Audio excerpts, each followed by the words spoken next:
Καλησπέρα, είμαι ο Φωτιάδης Δίνος από την Ξάνθη.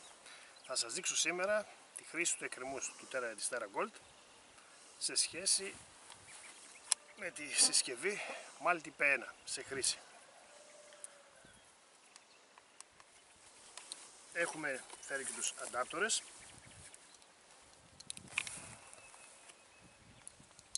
Συνδέουμε το κόκκινο καλώδιο στο κόκκινο πείσμα, το μαύρο καλώδιο στη μαύρη υποδοχή εδώ πάλι, τον ειδικό αντάπτορα της TerraGold στον καρπό μας,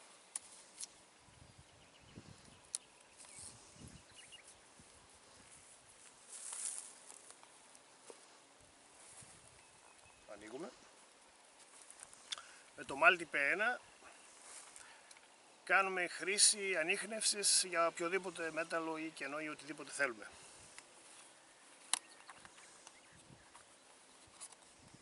Βάζουμε το κλίπ της ζώνης, συνδέουμε με το αντάπτορα το κροκοδιλάκι και το κρατάμε όπως το κρατούσαμε κανονικά. Εδώ.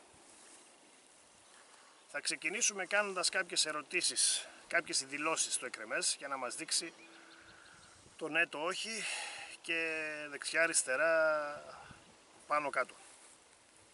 Ξεκινάμε. Δείξε το ναι. Βλέπουμε ότι το ναι, η θετική κατάβαση είναι προς αυτή την κατεύθυνση. Περιμένουμε λίγο να σταματήσει. Δείξε μας το όχι. Μάθαμε και το όχι. Ποια είναι η κατεύθυνσή του. Δείξε το δεξιά.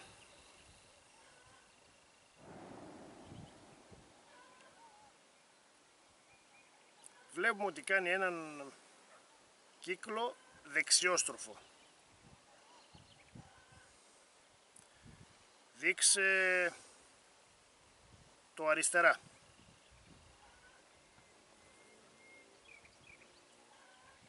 Ο κύκλος πλέον είναι αριστερόστροφος. Δείξε το μπροστά.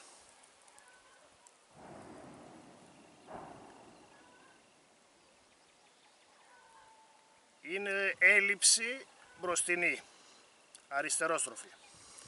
Δείξε το πίσω.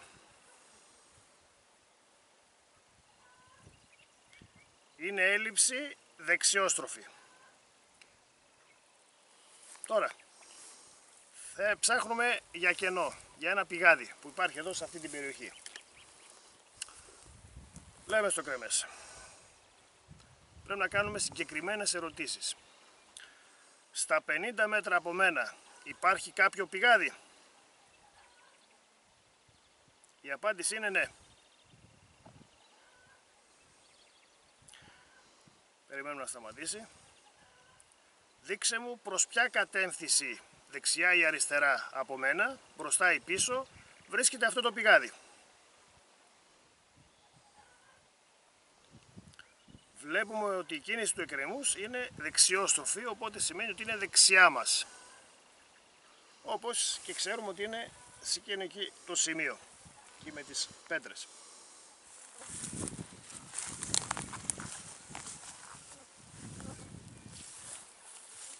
Τώρα υπάρχουν και άλλα πηγάδια στην περιοχή, θα κάνουμε και άλλες ερωτήσεις στο ίδιο το εκκρεμές. Στα 500 μέτρα από μένα υπάρχει και άλλο πηγάδι? Η απάντηση είναι θετική. Δείξε προς ποια κατεύθυνση είναι το δεύτερο το πηγάδι, ή το τρίτο ή τα περισσότερα πηγάδια που βλέπεις. Η κατεύθυνση είναι αριστερόστροφη σε κύκλο, το οποίο μας λέει ότι είναι προς αυτή την κατεύθυνση. Όπως και όντως υπάρχουν δύο πηγάδια σε εκείνη την περιοχή. Έτσι, με αυτόν τον τρόπο βλέπουμε τη χρήση του εκκρεμούς σε σχέση με το Multi-P. Το Multi-P τι ακριβώς μας κάνει?